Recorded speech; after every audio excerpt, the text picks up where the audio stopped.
everyone. Welcome to the Ask Dr. Be Good podcast, where we talk about things that are going on in public education. We try to shine a light on the positive things that help our students become productive citizens.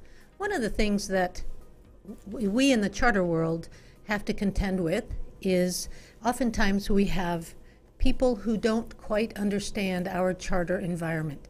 They don't understand that the charter world was actually begun by a legislative statute, and it was an answer to a call for parents who wanted more school choice.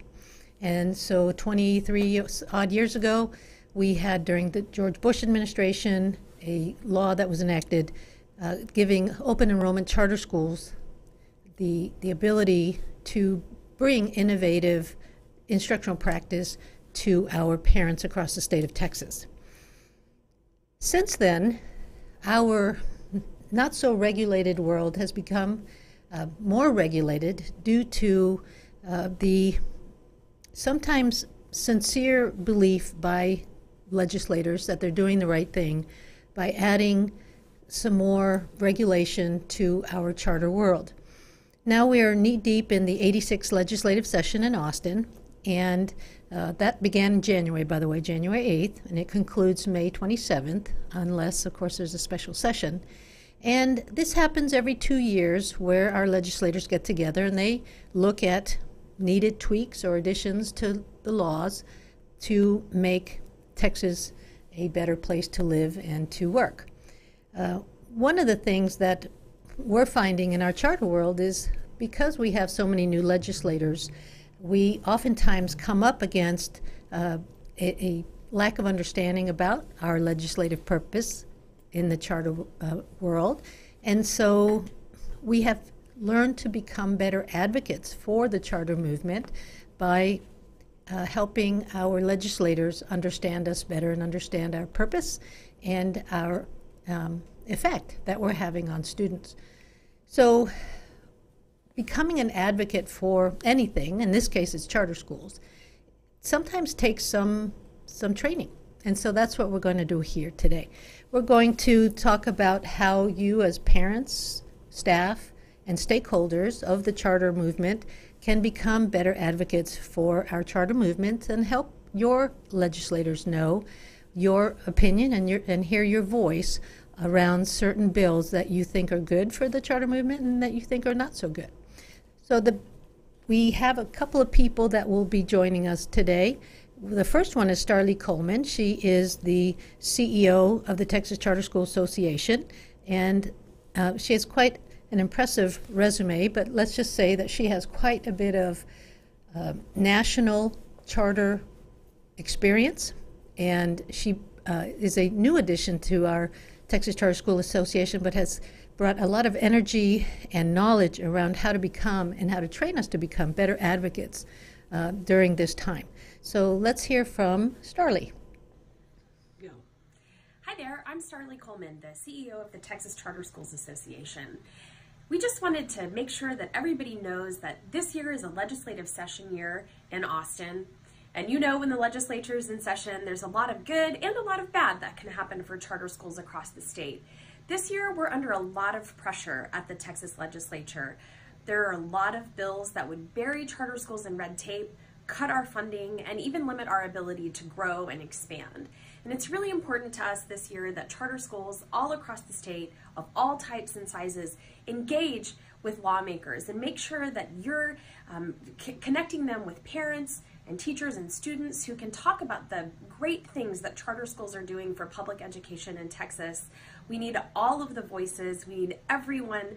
This is an all hands on deck legislative session. We're facing 40 different pieces of legislation that are bad for charter schools, and we're not going to make it out of this session without everyone pitching in and telling your story and talking about the positive things that are happening in charters across Texas. So please engage with us.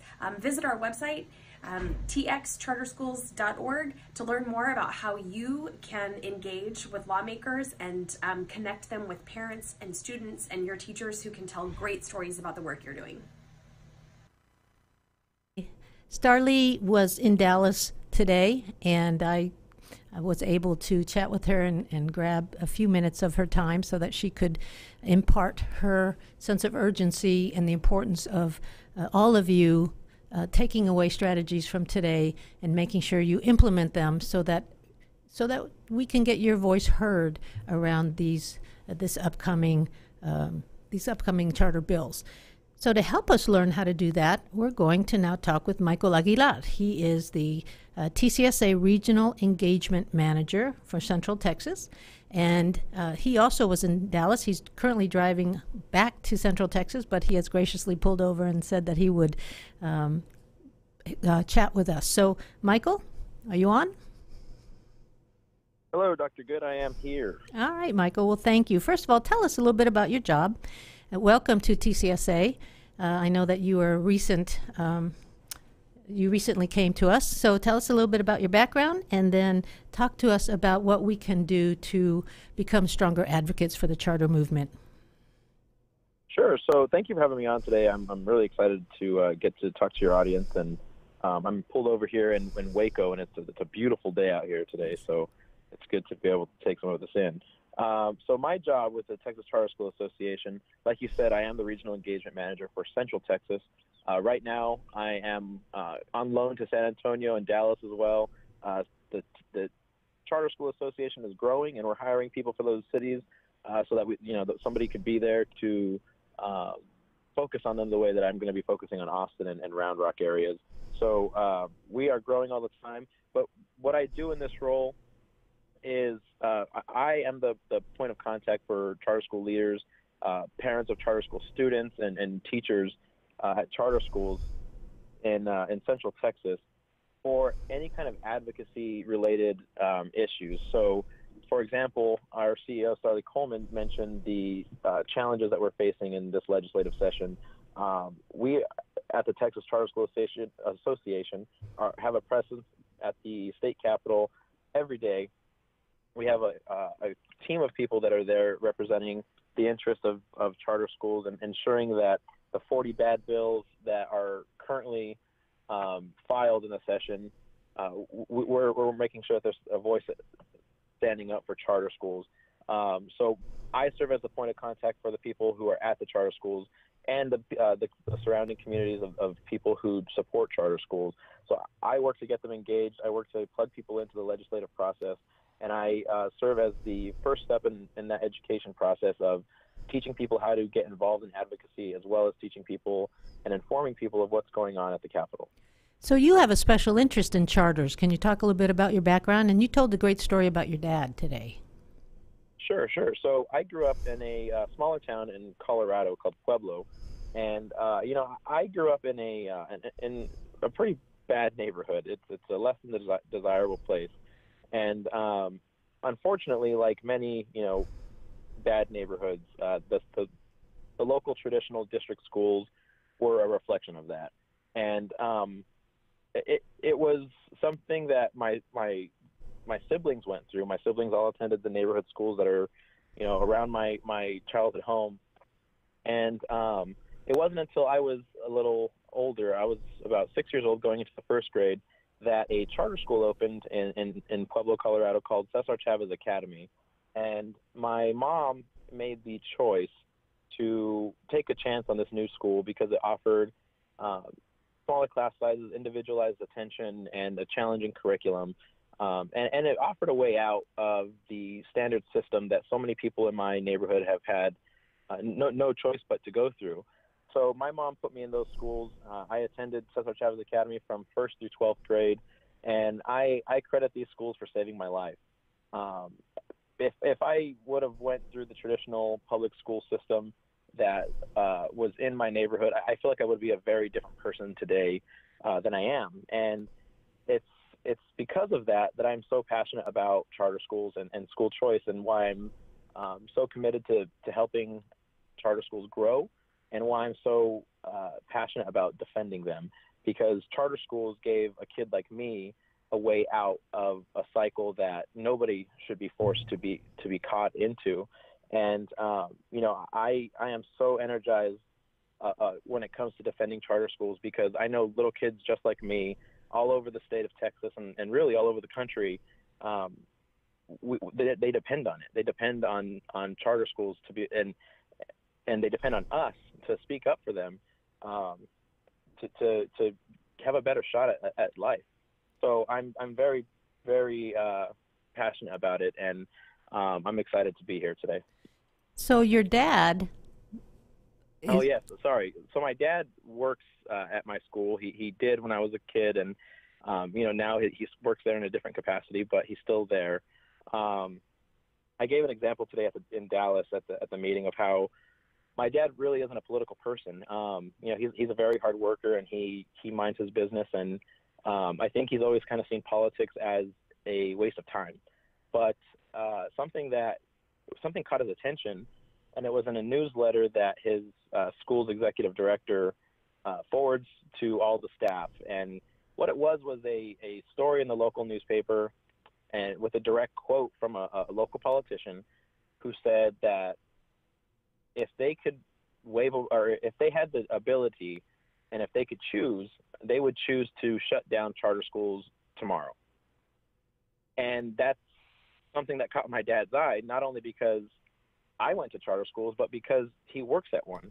So hearing a prominent politician from his hometown say that if he could, he would close charter schools altogether the next day, that caught his attention because that's his livelihood just as much as it is anybody else who works at those schools. But additionally, it's the school that his kid went through, and that's just something very important to understand, that listening to how the politicians speak about charter schools is very important, because now my dad won't vote for anybody unless he knows their position on charter schools, and it's caused him to pay much more attention to politics overall. But now he will ask people, when they're campaigning for their vote, or when people come and knocking on his door, well, what's your position on charter schools? Because he's obviously a charter school supporter, but that's also his livelihood. So I'm happy that my dad is at least, even if it's a one issue, his issue is charter schools, and I'm happy about that. Well, it was a wake-up call for your dad, as this is a wake-up call, we hope, for many of you who will be listening today. We want to make sure this podcast gets pushed out to all charter school stakeholders so that they can hear your strategies, your tips, and start implementing them. We have got to hear their voices.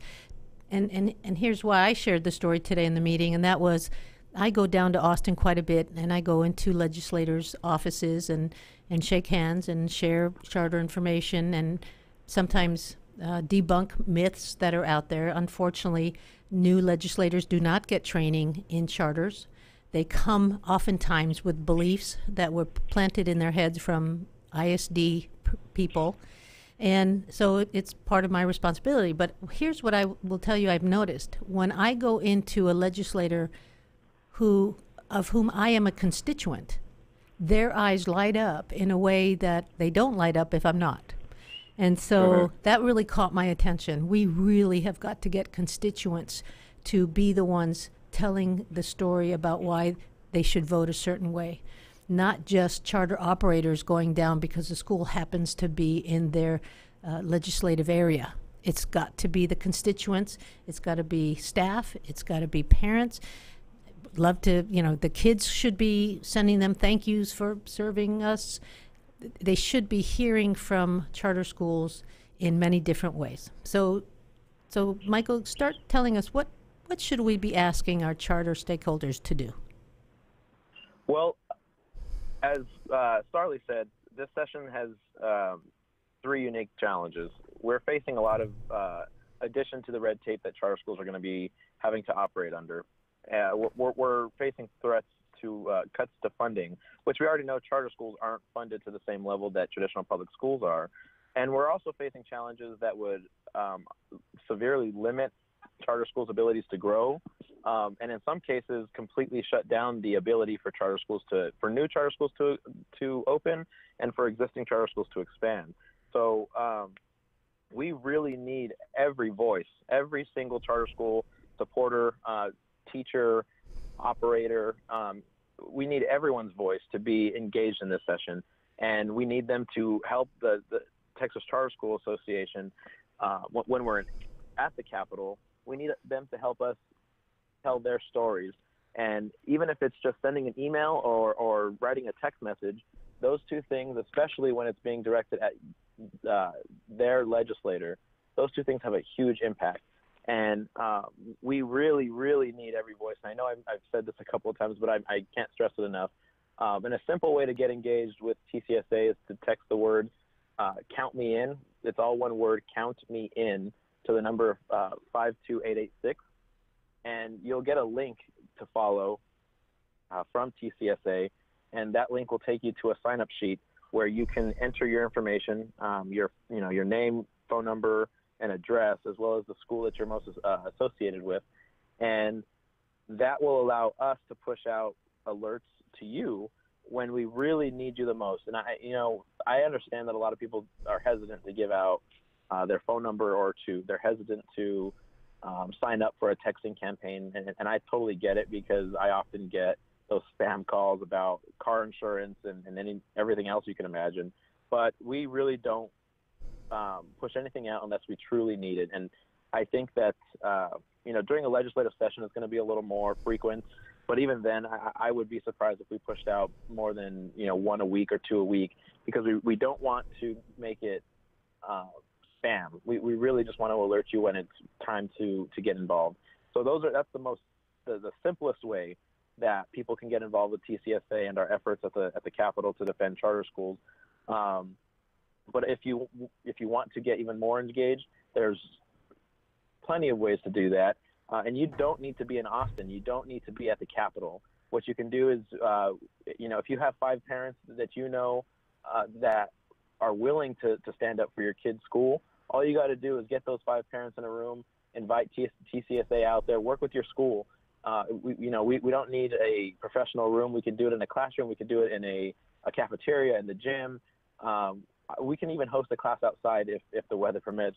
And what we'll do is I will travel to wherever you are, whether you're in San Antonio, Dallas, or somewhere in between.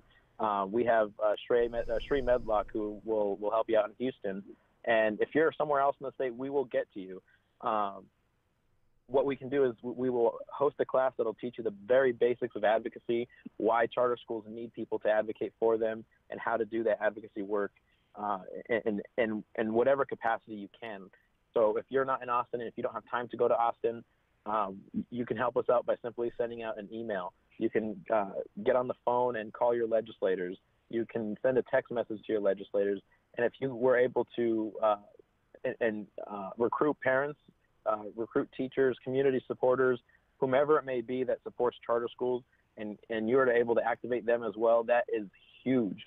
And I say that, we need to recruit as many people as we can, because numbers matter. The more people that are reaching out to their lawmakers, especially if they're constituents of those lawmakers, the better, because we know that people are working against the charter schools at the Capitol every single day, and they get their people to write letters, they get their people to make phone calls, they get their people to send an email. So if the lawmakers are hearing from one side only about all these myths about charter schools, and then there's no one else there to counter those points, we're not doing our job, and we can't blame the legislator for believing some of these myths about charter schools that are circulated. So if we want people to know the facts, and we want people to know the truth, and if we want even our side to be presented, we have to get engaged. And like I said, TCSA has a really great program engineered to train parents on how to do that. And wherever you are in the state, we can meet you where you are and get you engaged. So here's what I heard. I heard that we can text count me in, it's all no spaces, count me in to 52886, which I'll put in the Facebook post. I don't know if I can put it in on the YouTube, but that's easy enough to remember. You don't have to be in Austin. Nope. You'll come up, or somebody will come up and teach Advocacy 101 to the schools. And then you're happy to do one school or do a multiple of schools. We talked about that in the meeting, and we agreed on a date in the Dallas area to meet. So we can also have our parents call or send emails. And if you're a little bit shy, here's what I will give you a little secret. You can call the numbers of your legislators after hours. Most of them have voicemails, and you can leave your message.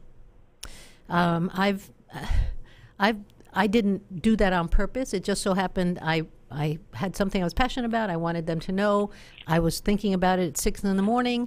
I knew that I had a busy day, and I went ahead and thought, well, let me see if I can just leave a message. And it counts. People, they have to listen. And so I thought, although I'm not shy to talk, but maybe other people who, maybe if that's the only way, then that's what you do. Then you call after hours and leave a message. Tell them who you are, because that's all right. And they need to know that you're a constituent. That's important. And because you have more power when you're a constituent of theirs, okay? And then there's an April 2nd opportunity. Can you talk a little bit about that, please? Sure. So on April 2nd, which I believe is next Tuesday, the House Committee on Public Education is going to be meeting, and Chairman Huberty has said that all charter school bills are going to be heard, both the good bills and the bad bills. Like I said, there's 40 bad bills alone. So this is going to be one heck of a meeting if every single charter school bill is heard. But this is a very good opportunity for charter school supporters to get engaged for the very first time. And the easiest way, like I said, is to text that number. Text "count me in" to 52886. Once you text that number, you can text the word "elected" to that same number, and it'll show you who your representatives are, both in the House, the Senate, and the State Board of Education. And just like that, you have the people who represent you in Austin right in the palm of your hand. And you can send them an email, you can send them a text message, or you can give them you can make a phone call to them in their office and either leave a message like you suggested, or talk to the receptionist as they answer the phone. And all you need to do is voice your support for charter schools. TCSA is going to be having an email drafted out. As soon as we find out what exactly is going to be heard in that committee hearing, once we find out the details, we're going to draft an email out. We're going to send that to the school CEOs, the superintendents, and the principals, so that they are in the loop. And then we're really relying on those charter school leaders to forward that email to everyone that they possibly can. Everyone in their network should hopefully get that email. And that email will have a link in it that all you have to do is click it, and it'll take you to a page where you type in your name and your address, and we will sort that out and send it to your representative. And if your representative is on the House Public Education Committee, that's even more important. So that is probably that is the most pressing issue coming up immediately in the Texas Legislature as far as charter school priorities go, is that Tuesday morning on April 2nd. So I know that if you can send people there, even if it's just to fill out the form that says you're for or against the proposed bill, you do have to do that in Austin, unfortunately. I wish that there was the ability to just go to the representative or the senator's home location, but unfortunately not yet. If you can send a team, parents, a staff member down to Austin April 2nd, be there by 9 o'clock, and do one of two things. You fill out the form that says you're for or against it, and then also you can sign up to speak on it, correct? That is correct. So you can definitely sign up to speak either in favor of or opposition to whatever bill is being heard. TCSA will have a team there for sure to voice our position on the bills. But it's hearing from TCSA is not nearly as effective on some of these lawmakers as it is to hear from constituents of their district. So as much as TCSA will be there, we need your help. I can't even put it into words how much. I get it. It's so important to get your lawmakers to hear from you. It really is. Well, Michael, I thank you, and you've said it very well, and I appreciate you pulling over and taking the time to spend talking to us about a miniature advocacy 101. There's lots more that goes with this training, but we wanted to at least get people thinking in that direction, and starting to implement some of the things that you suggested. For example, the getting in the texting loop with the 5886 number, the getting a team down to Austin April 2nd, next Tuesday, inviting TCSA up to hopefully not only train your parents and staff, but also if you could cluster up with other charters in your area, that would be much more effective as far as the amount of voices heard and being able to train many at the same time. Exactly, and learning from each other. Exactly, because there's some things that, even though I know that we at our district have been advocating for the last 3 sessions, I love hearing what is going on at other districts that I haven't thought about as far as advocacy is concerned. So you're exactly right. So our call to actions are clear. Get in the texting loop. Start making calls and emails to your legislators. Send a team to Austin April 2nd. Invite legislators to come to your campuses. That we didn't mention that one. Make sure that you have an opportunity to get your kids' voices down there. We have some legislators who absolutely don't care for charters because they base their opinions on incorrect information. What if we were to really regularly send happy notes from our charter kids to these legislators? What if the valedictorians and the salutatorians were able to send letters of how their charter made a difference to them in comparison to the neighborhood school? I mean, I think over time we might be able to crack a little bit of their hearts and opinions about charters. But for now, there is a sense of urgency. There's 2 things that need to be going on at the same time, the long game and the short game. The short game right now is what we talked about, but there's a long game. Don't forget that one either. All right. Well, thank you, Michael. We'll let you keep driving to back to San Antonio. And in the meantime, everyone, I hope that you will share this podcast with your staff, with your parents at PTO meetings, with other superintendents who might not have heard it. But let's get the message out, and we'll see you down in Austin April 2nd.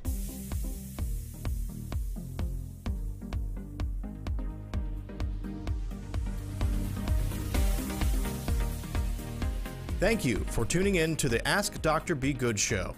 For more information on Legacy Preparatory Charter Schools, visit our website, legacypca.com, or call 469-249-1099. And remember to like us on Facebook, where we stream live weekly Tuesdays at 3 p.m.